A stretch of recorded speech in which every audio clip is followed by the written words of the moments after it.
Dan, welcome back to the podcast. It's great to have you. Carey, thanks for having me back. So I'd love to start here. We were just chatting very briefly. You said writing doesn't get any easier. Launching books doesn't get any easier. This is your 7th book. What are your writing habits and how have they changed over the years? Okay. So, I think that the way that I'll take the first part, the second part first, I think they've changed over the years and that they've become much more systematic. I've become much more methodical. And so now, and it took a while, I think probably after my first book to figure this out, is that what I do when I'm writing a book, when I'm in the writing mode of a book, or even in the writing mode of a long article, is that I carve out the morning to do that. And so I come into my office, I give myself a quota of words that I have to hit, and I don't do anything until I hit that number. So I don't open up my email. I don't bring my phone with me into the office. I don't do anything else until I hit that number. Once I hit that number, I am exonerated. I'm free to do whatever I need to do that day. But until I hit that number, I am not. And then I do it the next day. And then I do it the next day. And then you get the idea. So I get it. So I'm pretty methodical. If I sat around and waited to be inspired, I would never have written anything. I find that I get inspired when I sit down and do the work. So I've said this before to a couple other interviewers. I really look at writing almost like bricklaying.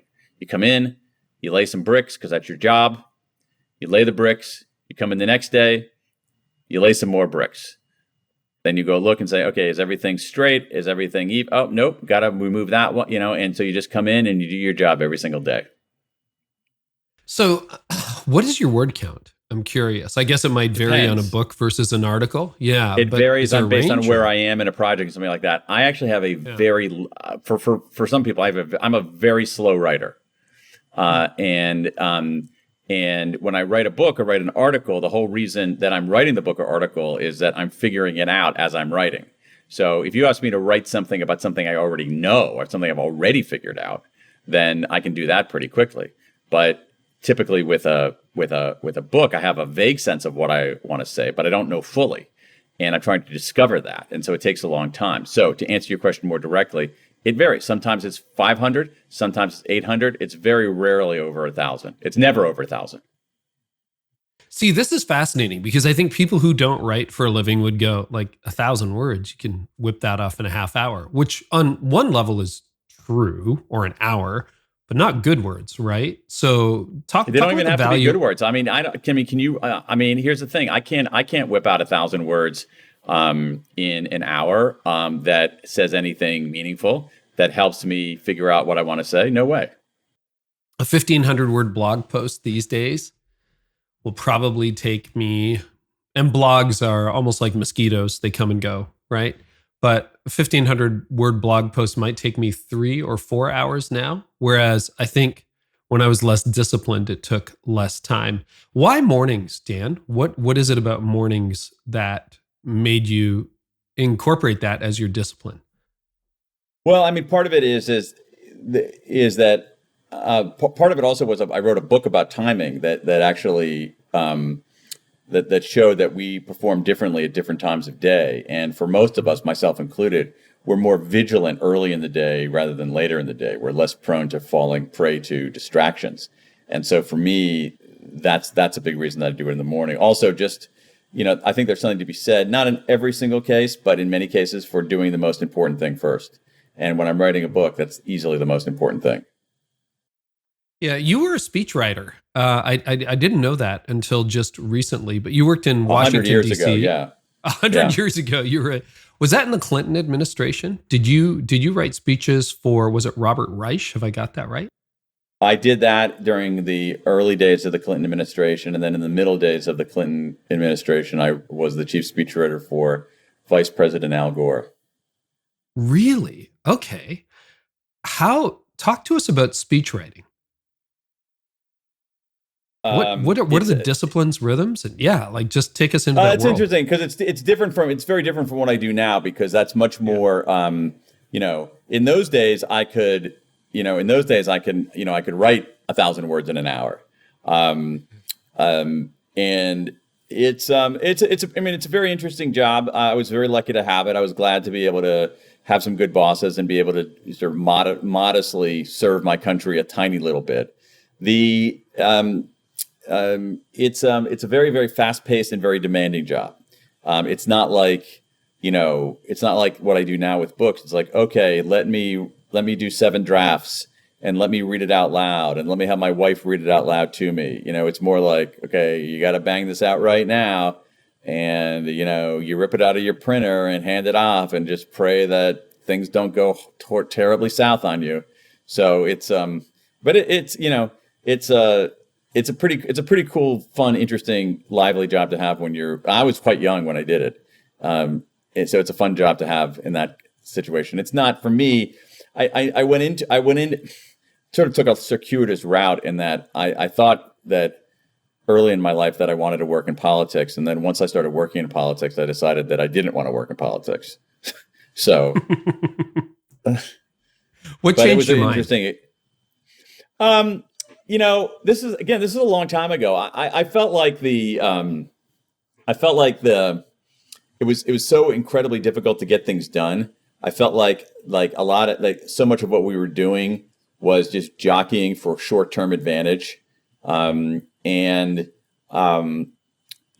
that was part of it. The other thing is that over time I discovered that I wanted to be a writer myself. And one of the things about speech writing is you're not writing for yourself. You're not writing what you think. You are. That's not your job. Your job is to give voice to somebody else. And a concern that I had was that if I got too good at that, if I spent not too good at it, but if I spent too much time doing that, I would start to lose what did I think? And the other thing but it took me a while. It took me into my, late 20s, early 30s to realize that when I grew up, I wanted to become a writer, that I didn't want to work in politics, that I wanted to do my own thing. And that's fine. Yeah, it's funny, you would almost think that it was speech writing for the Vice President of the United States that might require 400 words a day, and yet you're banging out 1,000 words in an hour. Yeah, like you would think, okay, this is the Vice President of the United States. We have to take weeks to formulate this message. And how old were you? Yeah. You would be wrong about that. Now, there's certain there would be certain. So let me disabuse you of that right now, Carey. Uh-huh. Do you not think that the people who are working in the White House are sitting around in smoking jackets and puffing, pipes and thinking great thoughts and whispering them in the ears of the powerful?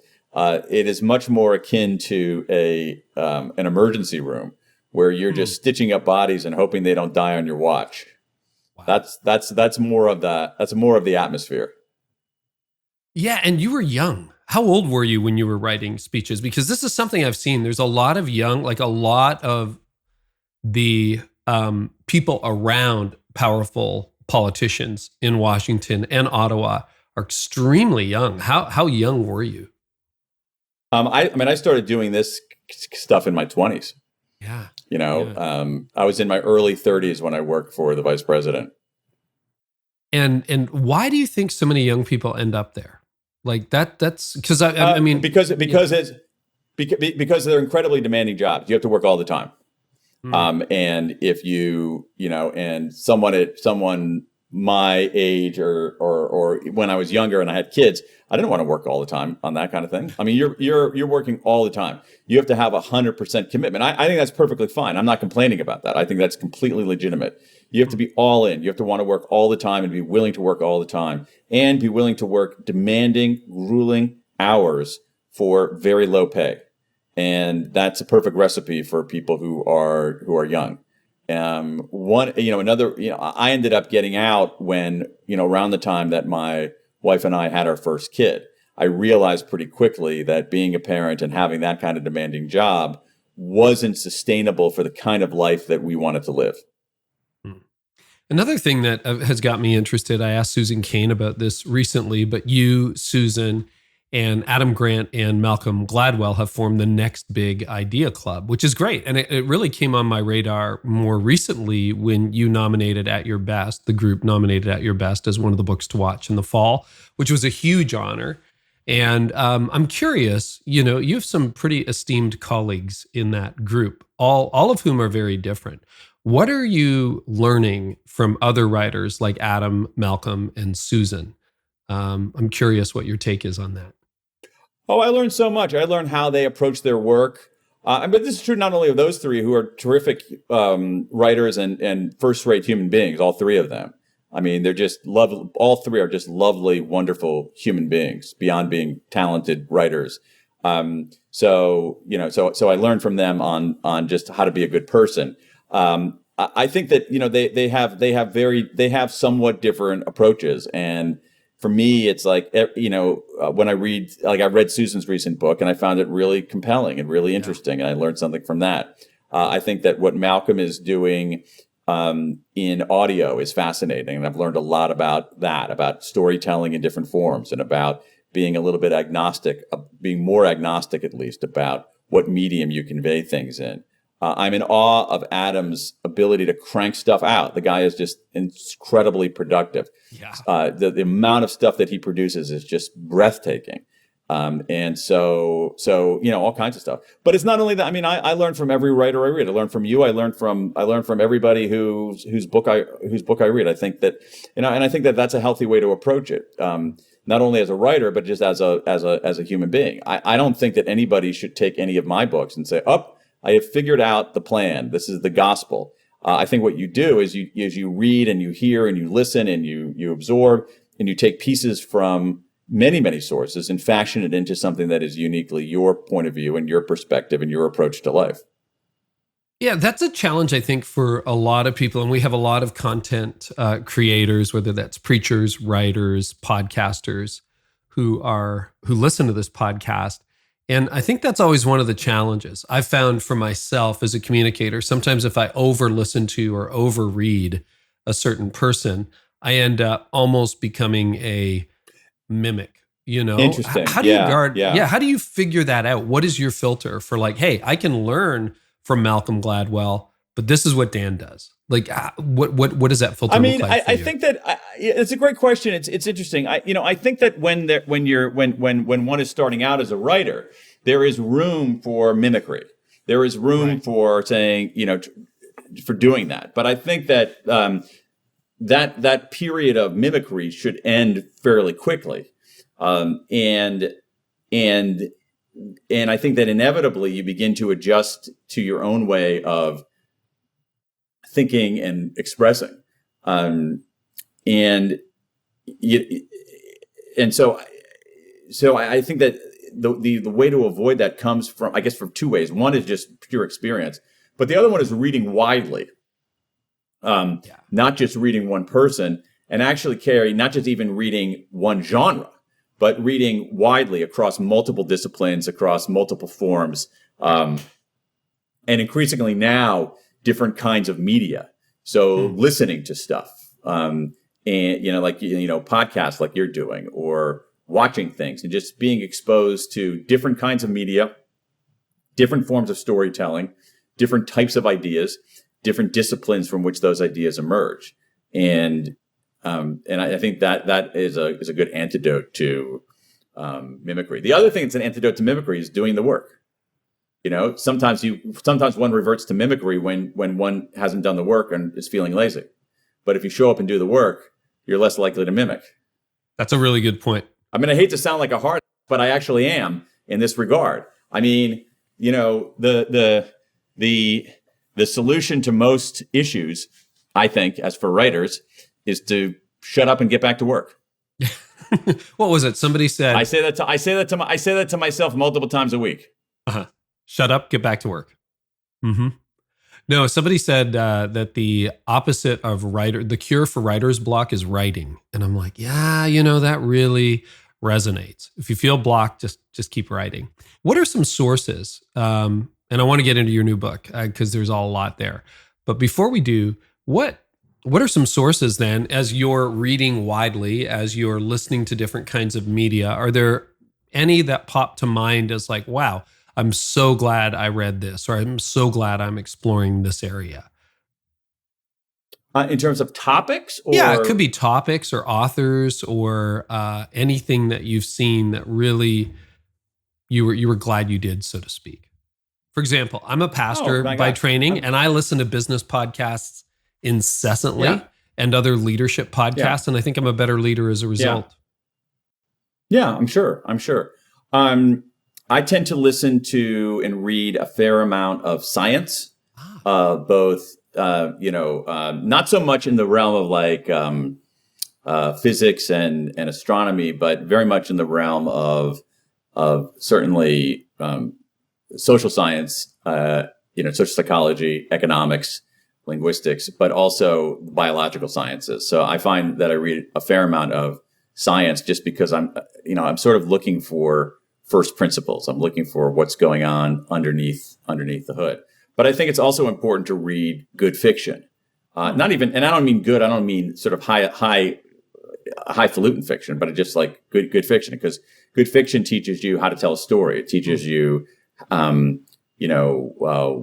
it's also a study in behavior, because you have a character who is trying to achieve something and has obstacles in the way in almost every piece of fiction. I tend to like. I still think, I'm old, but I think that the daily newspaper, especially newspapers like the New York Times and the Washington Post and the Wall Street Journal, are among the best value you can have in reading. For a couple of bucks, you have some really, really great writing, incredible breadth of what it covers. And so, I'm somebody who still reads a print newspaper, and I read all the sections. I certainly, I write about business, and so I read the business section. I read the arts section. I read the sports section. And so, I think it's important to be pretty eclectic about what you read. It's interesting that you mentioned science, because now when I go back over your books, I'm like, yeah, you have, like, you're not writing in the field of science. It's more social science than anything. But I see that kind of scientific approach show up in your writing. It's very methodical. It's very researched. It's very detailed. Which we did an interview when that came out and really influenced some of my thinking for At Your Best. That was a highly researched book. And I think that adds a lot of credibility to it. So let's talk about regrets. You got a brand new book, which I really enjoyed, called The Power of Regret. For those of you who are watching this via YouTube, how looking backward moves us forward. And I'm glad you went there. So people ask me, because I get interviewed from time to time, do you have any regrets? And I know what you're supposed to say, Dan, but I don't say that. I say, actually, Good, I have a lot of regrets. Where do you want to start? And one of the great regrets was my 30s. And that was a period of really fast growth in our church at the time. I was leading a church in those days. But what I sacrificed was my health and my family. And it led me to burnout at 41. And, the last 15 years of my life have been an unraveling of that and a rebuilding from the foundation. But when I tell people I have regrets, it's like they look at me as though I have three heads.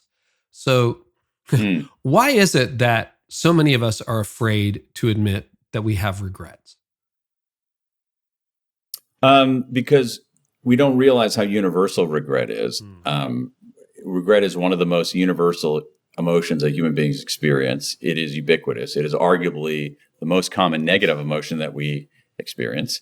And I think that's one. So we think that when we've experienced regret, that we're somehow different, and we're not. It's the most normal emotion, one of the most normal emotions that we have. The second thing is no one's taught us how to deal with it.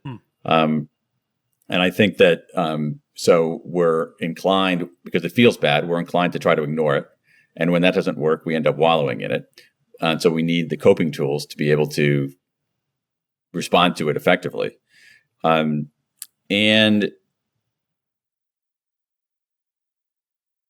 yeah, I think those are the main reasons. What I found, though, it's interesting you say that, Carey, because what I found is that a lot of times when I talk about my regrets, or when I mention this, and one reason I got into this topic is that people actually had a different response. They actually wanted, if you introduce one of your regrets, they tend to often will offer one of theirs. That is, I think this is a conversation that people want to have. Oh, that's that we want that people actually appreciate the taboo being removed. And one of the things I'm trying to do with this book is normalize regrets because they're normal. Everybody has them. And I think that once you say that to people, there's a little bit of a sense of relief. Oh my God, I'm not the only one. And I think one of the big problems here, especially with younger people, with negative emotions in general, is that when they feel a negative emotion, they think there's something wrong with them because they say, oh, I feel crappy. I'm doing something wrong. And let me look around. Oh my God, everybody else is perfect. I am deeply flawed. And that's what's dangerous, especially when we don't give people. When we don't give people the tools to respond to that, the tools to cope with that. What are some of your regrets when you look back on your life? I have a lot of regrets. I mean, in what domain of life or what kind of regrets? I got a whole menu of them. Well, let's talk professionally and personally. What's a professional regret? What's a personal regret?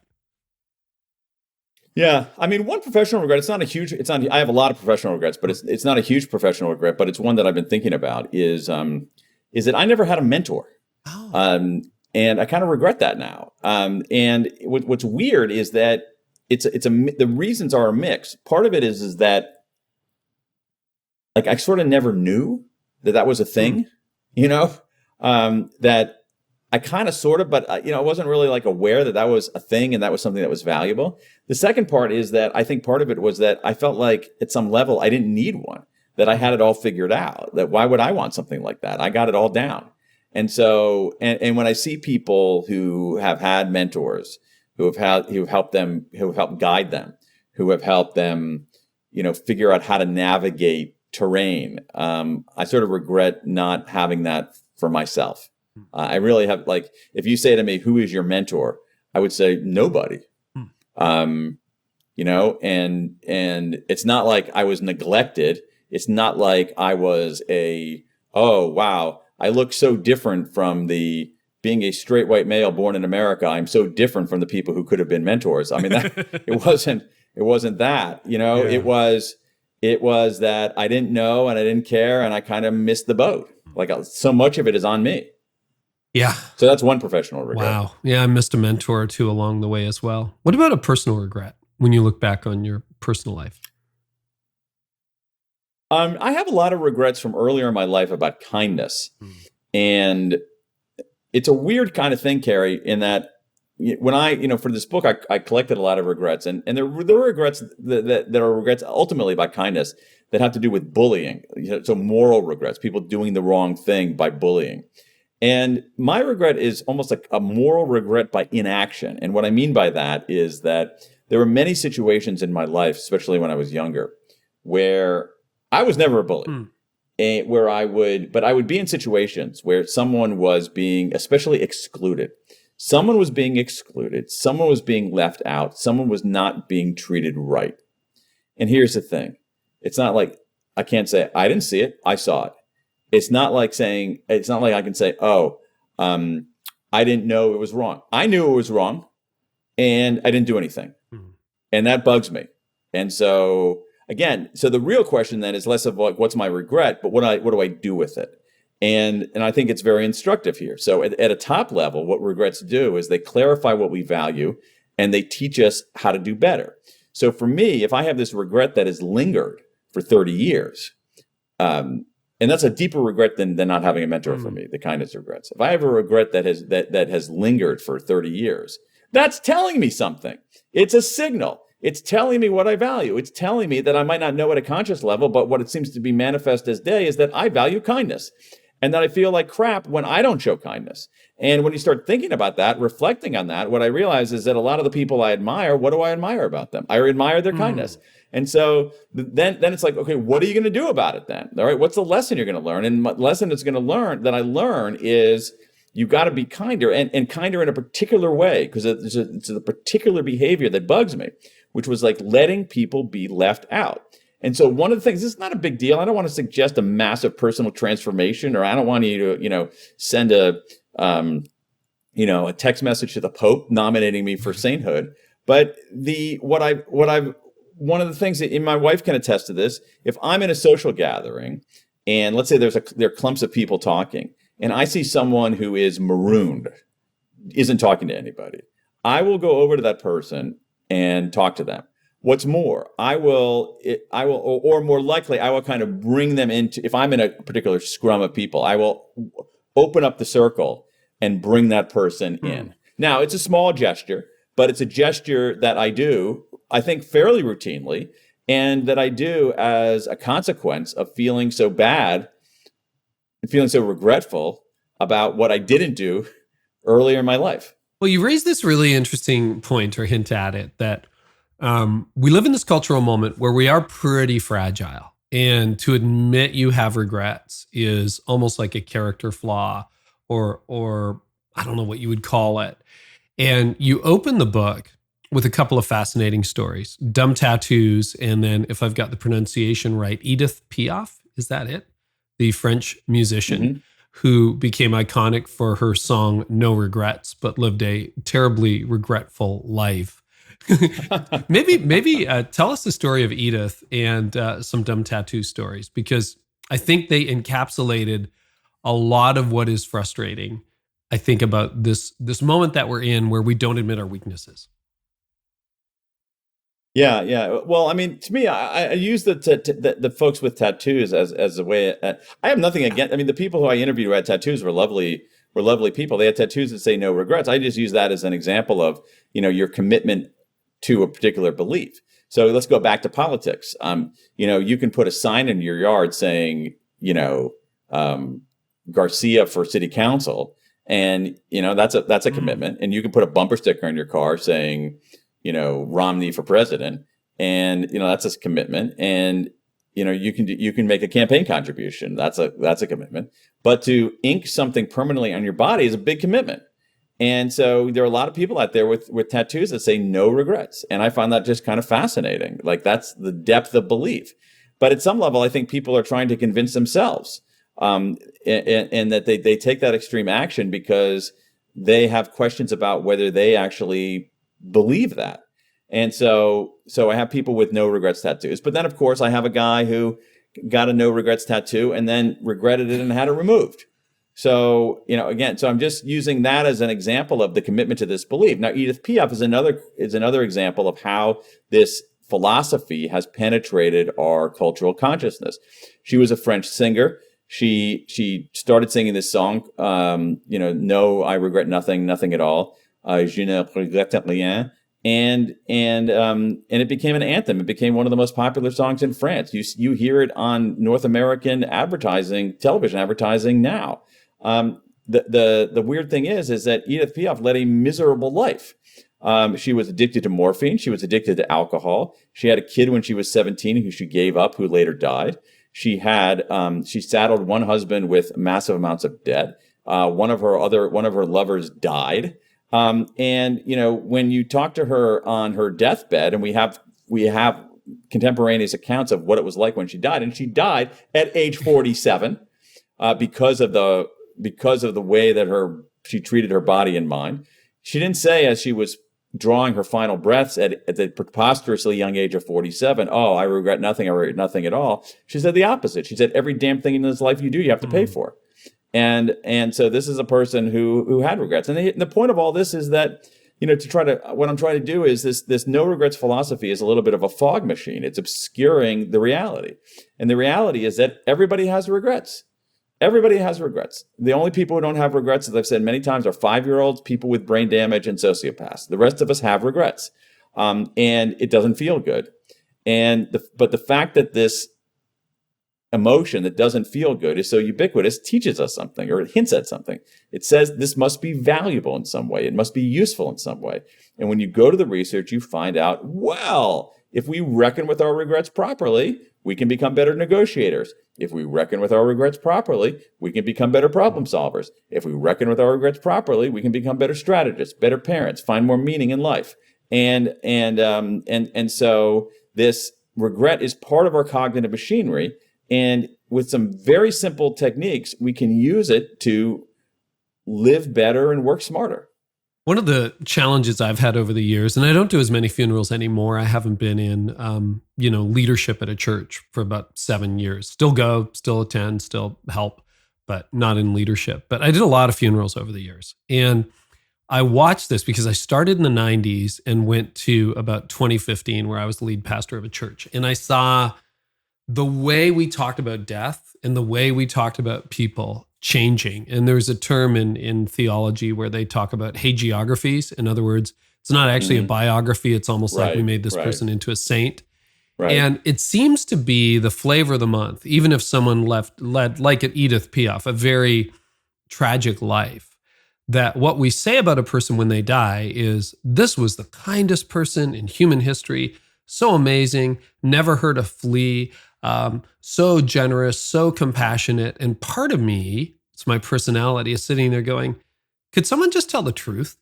Like, what is at stake when we don't tell the truth about ourselves or our stories? Well, I mean, when we don't tell the truth about ourselves, we're missing the opportunity to develop into our best selves and contribute at our highest level. That's the most important thing. That not telling the truth about yourself is a way to thwart growth and learning, and contribution. That most serious learning, most serious growth, and a huge amount of your ability to contribute and to achieve and to contribute to the world hinges on at least a modicum of self-awareness.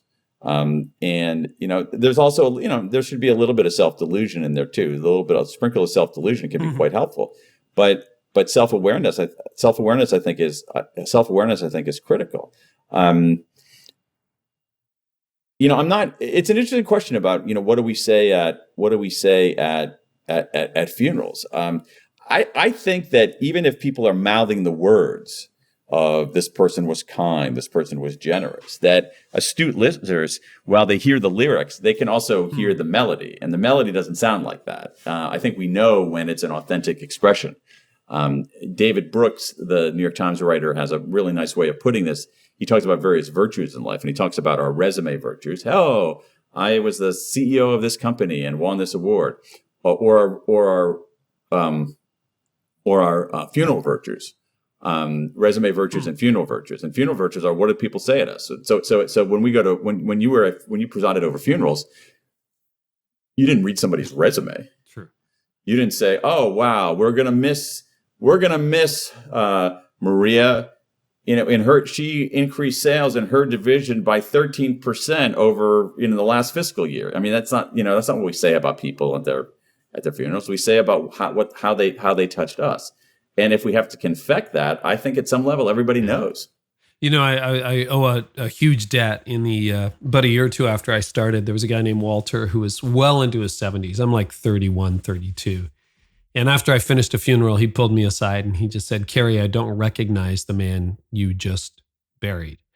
And I'm like, "What do you mean?" That's fascinating. And he goes, "He just wasn't that nice. He was a blankety blank." And I'm like, "Okay, well, thank you." And so what I try to do is I try to get the real story from the family.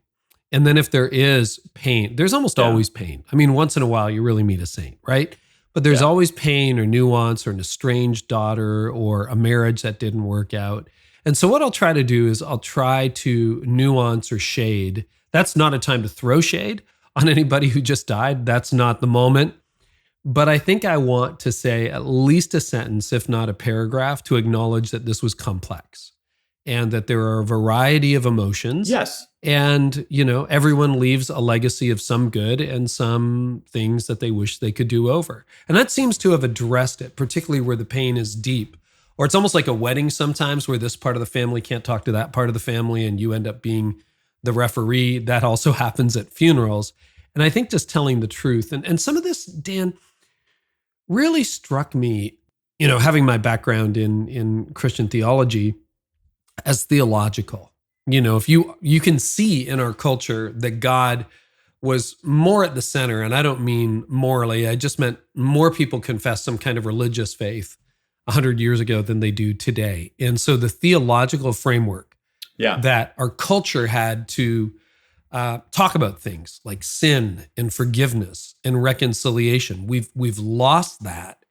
And I wonder if, this ambiguity we have around regrets, feeling them but not being able to articulate them, is somehow bordering on a theological crisis with the vacuum that was left as the church kind of sometimes self-inflicted wounds rode off into the sunset from a lot of mainstream culture. I think that there's something to that. I really do. And I'm not sure it's purely theological. Well, it's sort of theological. I think there's something to that. And here's what I mean by that. I really do. I think that religious traditions, and not only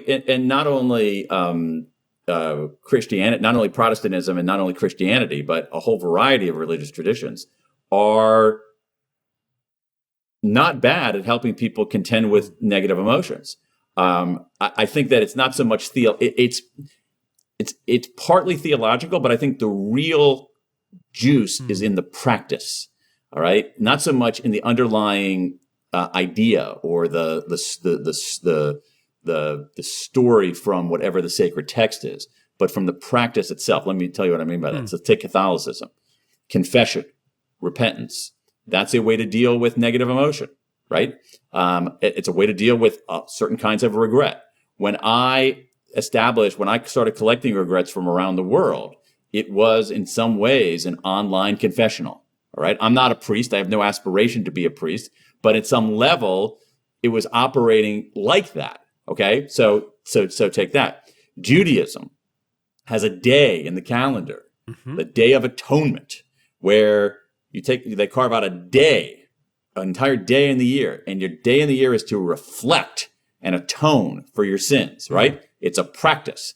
Even things that are religion adjacent, like AA, which has a religious connection to it, it has a set of processes, literally a set of steps.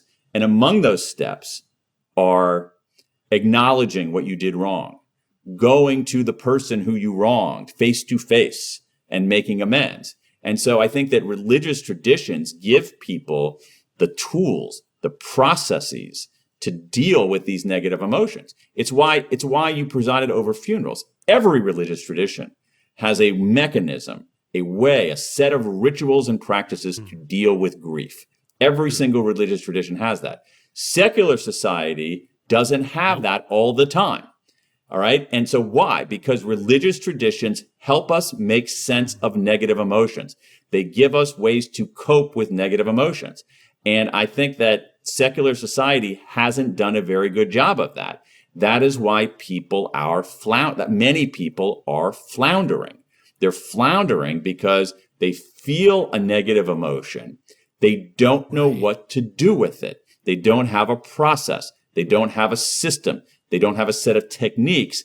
And worse, they often don't have a community to help them with that. And that's, I think, what faith traditions do. I hear all the time, particularly in the last decade, of people who are like, yeah, there's no funeral and we're just going to do a private burial or whatever. And I'm like, ooh, okay. First of all, I understand why that happens. But secondly, there's a community that suffered loss here. And I'm just wondering how we grieve it. I agree with that. I agree with that. I do. I mean, I think it's interesting. I think it's interesting that you will not find any faith tradition anywhere that doesn't have a set of rituals, that doesn't have actually a text or an incantation of sorts that helps people process a death, learn how to grieve, and make sense of this loss. That ashes to ashes, dust to dust line that I've used, nobody wrote, I don't know who wrote that. It's been around for centuries. That is such a moment when you're standing by a graveside or you're in a chapel or a church and saying goodbye and the body is present or the ashes are present. That's just sobering. It sends chills up my spine. And I think it's therapeutic. Yeah. I think it's therapeutic. And it's therapeutic for the entire community too, because I think you're right. The community has suffered a loss, and the community needs some sense making. Yeah, I've told this story before. I don't think I've told it on the podcast, but I remember as a young pastor hearing about the stories, and the churches were very small at the time, so you know everybody's story. And there were a couple of boys, teenagers, who in the 1970s, and I started in the 90s, 20 years later, went out on the lake. We have a big lake near where I live. They were canoeing in the spring, and they never came back. That was it. Bodies were never found. And so the family didn't do a funeral because they kept expecting the bodies to be discovered. And you wait a month and then a season and then, well, maybe next spring. They were never found. So 2 decades later, this kid from Toronto shows up on the scene. And I remember walking with some of the dads who are now in their 70s. Maybe it was 30 years prior to me getting there. And I remember asking one, shall we have a funeral? And there was no body present, but decades later, we did a little private ceremony and you could see the relief in people. And at the end of your book, you talk about, and I want to get the phrase right, you talk about what to do with your regrets. And here it is. You talk about disclosing the regret.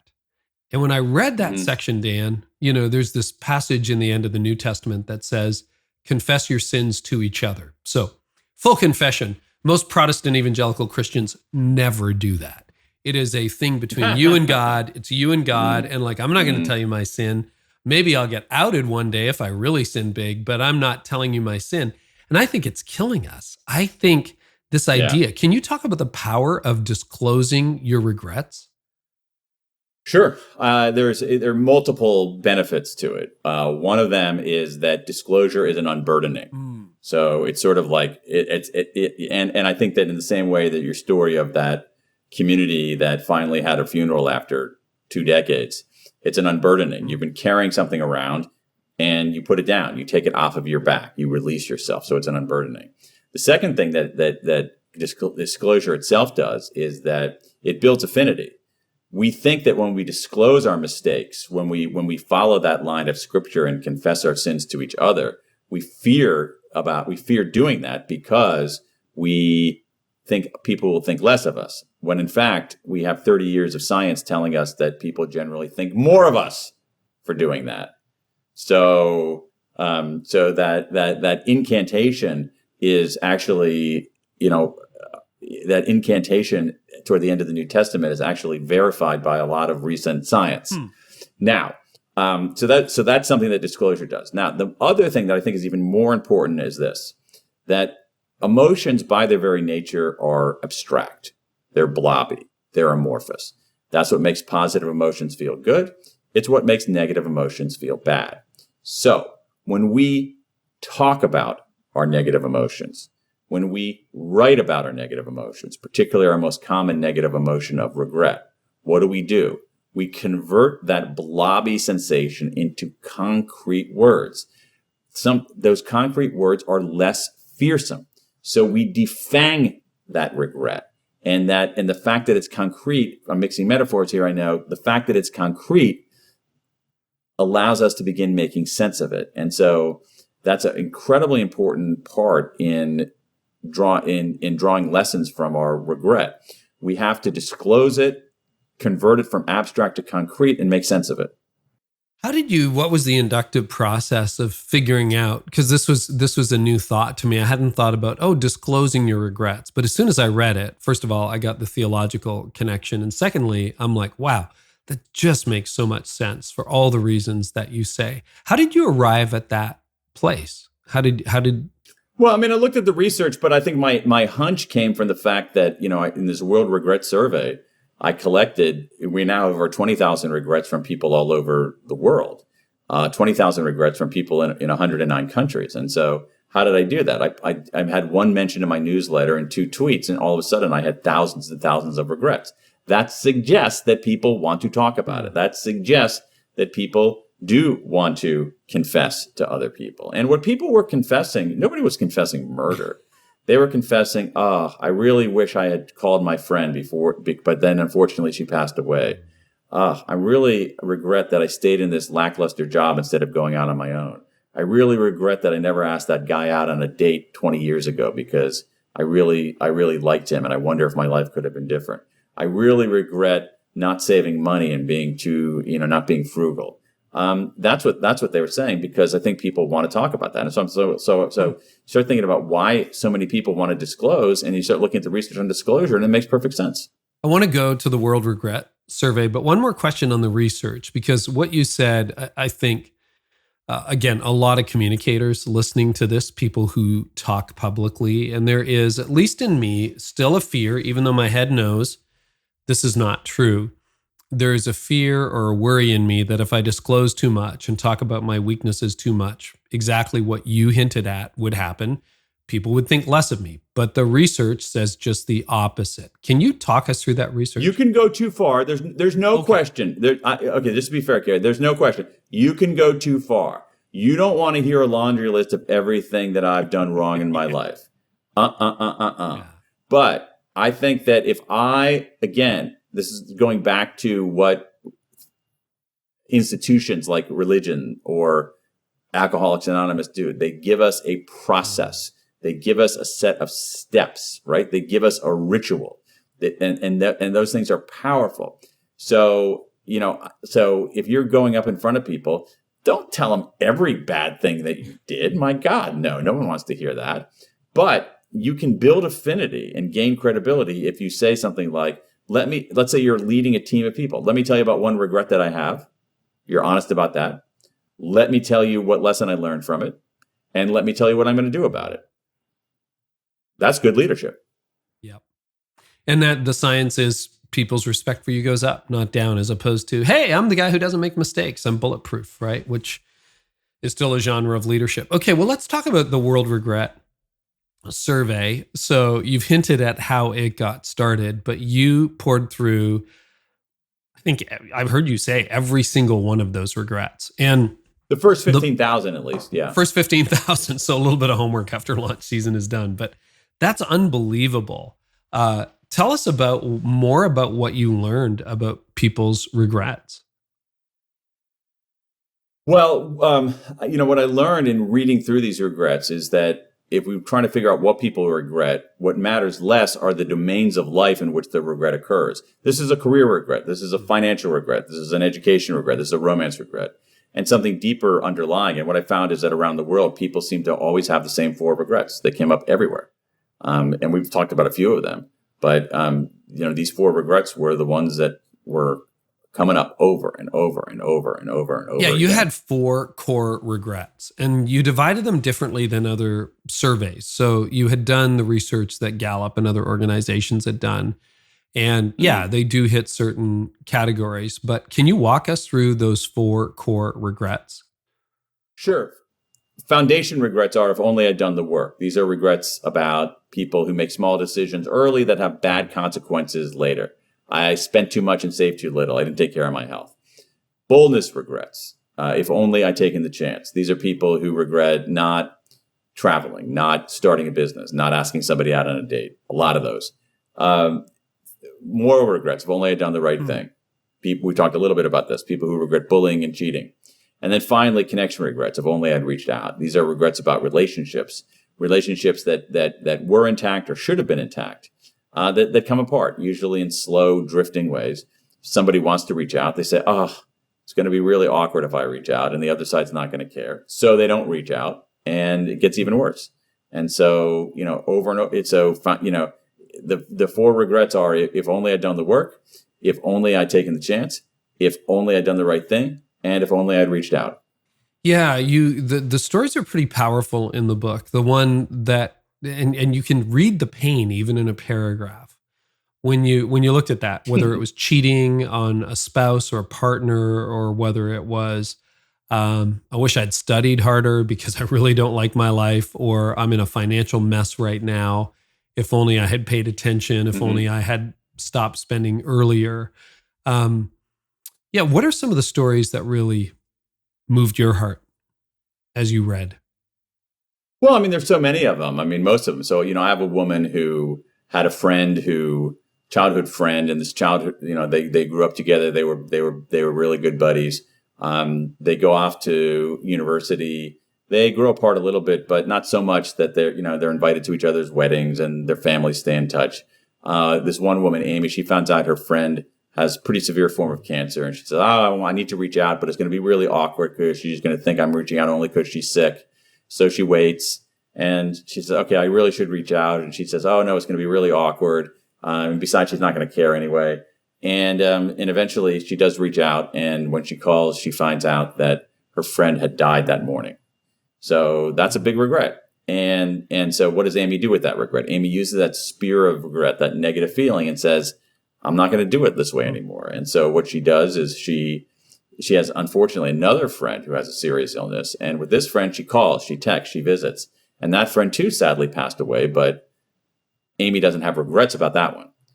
And so I think it's an interesting example of both connection regrets. If only I'd reached out, and it's also a healthy way to process regret. You don't ignore it. You don't wallow in it. You use it as a signal. It's telling me what I value, caring for my friends. It's instructing me on what to do. Reach out, and when you do that, you feel better, and you actually reduce your subsequent regrets. Another big finding in the research that really caught my attention was you had this graph and said when you're younger, you regret what you did, actions of commission, almost as much as things you didn't do. But as you get older, the sins of commission keep dropping, the regrets of commission keep dropping, and the omission kind of rises a little bit. And I thought that really resonated with my experience. Can you unpack that finding, Dan? Well, you said it exactly right, that as we age, we are much more likely to have regrets of inaction, things we didn't do, than regrets of action. Now, why is that the case? I'm not sure, but I can guess. One reason is that regrets of action are easier to address. So if I have hurt somebody, I can apologize. If I've cheated somebody, maybe I can make restitution. You can also take some of the psychological sting out of regrets by doing a downward counterfactual, or what I call an at least. You can say, and I have these in the database of these now almost more than 20,000 regrets. People say, oh, I regret marrying that idiot, but at least I have these two great kids. You can find a silver lining in it. With inaction regrets, it's harder to find a silver lining, and it's harder you can't undo something that hasn't been done. So they linger. What's more is that the two biggest categories of regret, boldness regrets, if only I'd taken the chance, and connection regrets, if only I'd reached out, those are almost all, not always, but heavily regrets of inaction. And so that's what really sticks with us, what we didn't do. And I think what it suggests is that in general in life, not in every situation, in every realm, but in general in life, we should have a bias for action. That, and because when we act, we learn, and when we act, we extinguish the what if questions. So walk us through, you talk about optimizing regrets. How do you optimize your regrets these days? Like, what are some of the tangible differences 5 years into this project that you would say are present in your life now? Yeah. Well, when we optimize regrets, we have to think about when we think about anticipating our regrets is generally healthy. That if we anticipate our regrets and try to avoid them, that's useful. The problem is we have to do it right. So sometimes we over-anticipate our regrets, and that can lead us to become risk-averse. That's a bad idea.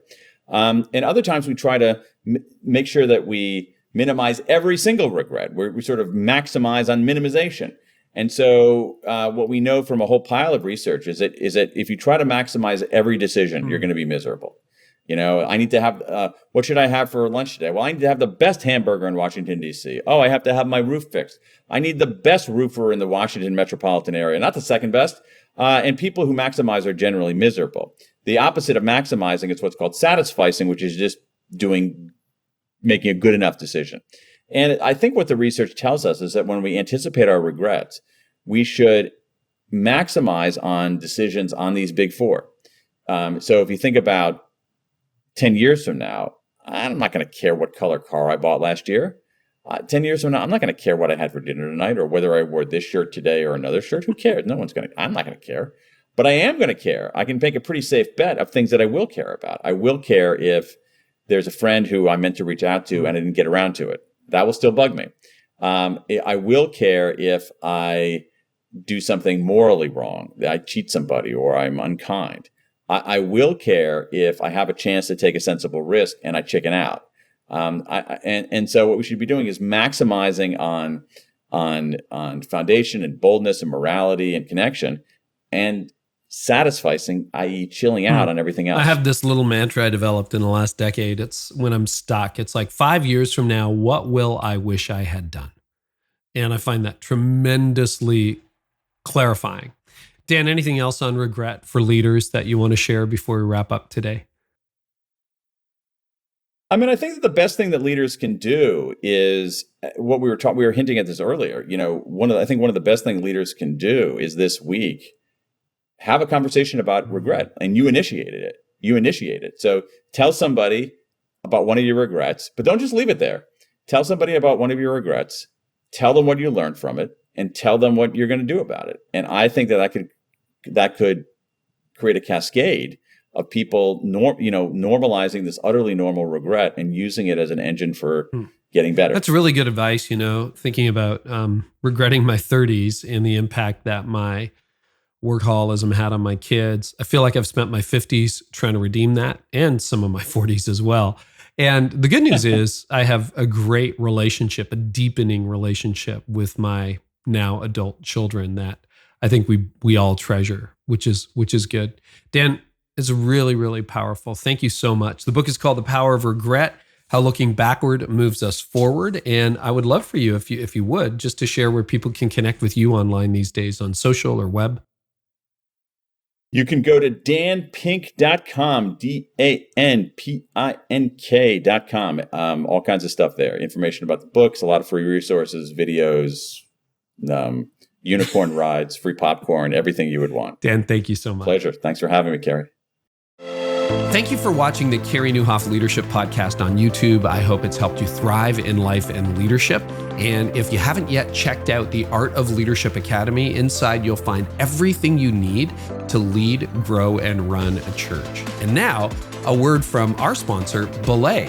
If you've ever struggled with bookkeeping, watch this video, because not only is it going to increase your peace of mind, but you're going to wonder why you waited so long.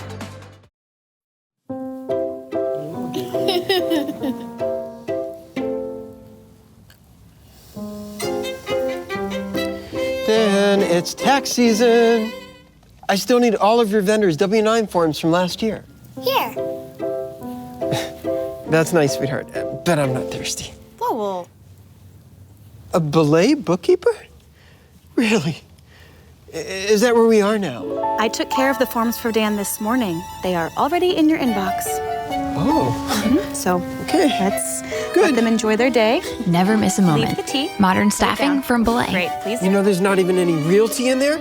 Oh, well, she's a young girl. Let her have fun. Have fun today, sweetie. Get out. Go. You are being ridiculous.